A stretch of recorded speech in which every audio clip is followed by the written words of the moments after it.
حضرت عائشہ صدیقہ رضی اللہ تعالیٰ عنہ فرماتی ہیں میں نے نبی پاک صلی اللہ تعالیٰ علیہ وآلہ وسلم کو مرز وصال تک دیکھا ہے، حضور کے وصال تک، کہ حضور قرآن پاک کی آخری 2 سورتیں پڑھ کے سورت فلق اور ناس اپنے ہاتھوں پہ پھونکتے تھے، پھر جسم پہ ملتے تھے۔ قرآن پاک میں شفا ہے۔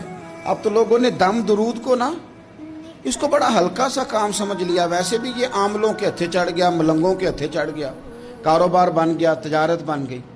ورنہ قرآن پاک کی آیات پڑھی جائیں تو حضور نے فرمایا سورہ فاتحہ میں شفا ہے، اس میں کرم ہے۔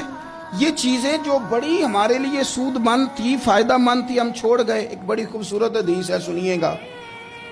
حضرت ابو سعید خدری رضی اللہ تعالیٰ عنہ حدیث کے راوی ہیں، بخاری میں موجود ہے۔ ارشاد فرماتے ہیں کہ ہم ایک سفر پہ تھے، واپس آ رہے تھے، ایک جگہ رات کو قیام کیا، سونا تھا، بستی تھی۔ بستی کے لوگوں نے نہ کھانا پوچھا نہ پانی پوچھا، کوئی ضیافت نہیں کی۔ آدھی رات کا وقت آیا تو ایک بندہ دوڑا آیا، کہنے لگا ہمارے سردار کو بچھو نے کاٹ لیا ہے، تم میں سے کوئی بندہ دم درود کر لیتا ہے؟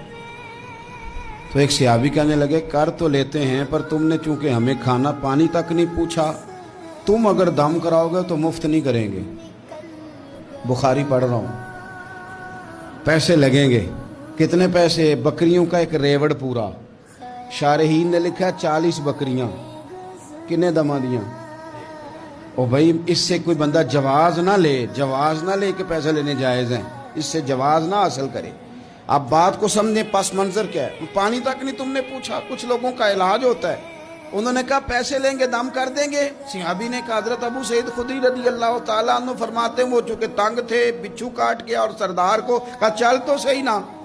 وہ صحابی گئے، سورہ فاتحہ پڑھ کے دم کیا، اور حدیث بخاری سے میں آپ کو دکھاؤں گا۔ لوگ کہتے ہیں دم کدھر سے آ گیا؟ بخاری پڑھ رہا ہوں، صحیح بخاری۔ شفا تو اللہ نے دینی ہے نا، رب کریم نے شفا دے دی۔ بکریاں لے لیں، آ گئے جہاں آرام کر رہے تھے اس جگہ۔ صحابہ میں اختلاف ہو گیا، کچھ کہنے لگے بکریاں لینی چاہیے تھی، کچھ کہنے لگے نہیں لینی چاہیے تھی۔ حضرت ابو سعید خدری رضی اللہ تعالیٰ عنہ فرماتے ہیں پھر ہم نے فیصلہ کیا چپ کر کے سو جاؤ، صبح حضور کی بارگاہ میں جائیں گے۔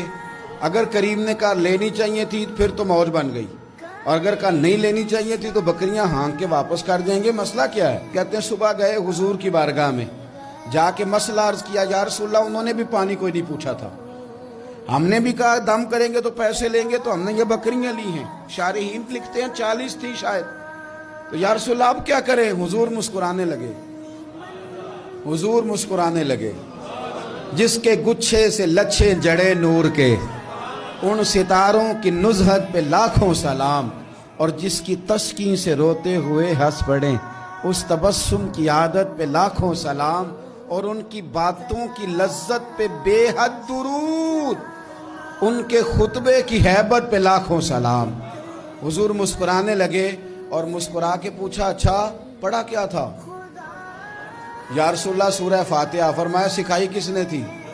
کہا یا رسول اللہ آپ نے۔ فرمایا پھر آدھی بکریاں میری ہیں آدھی تمہاری ہیں، پر میرا حصہ نکالو نا بھائی۔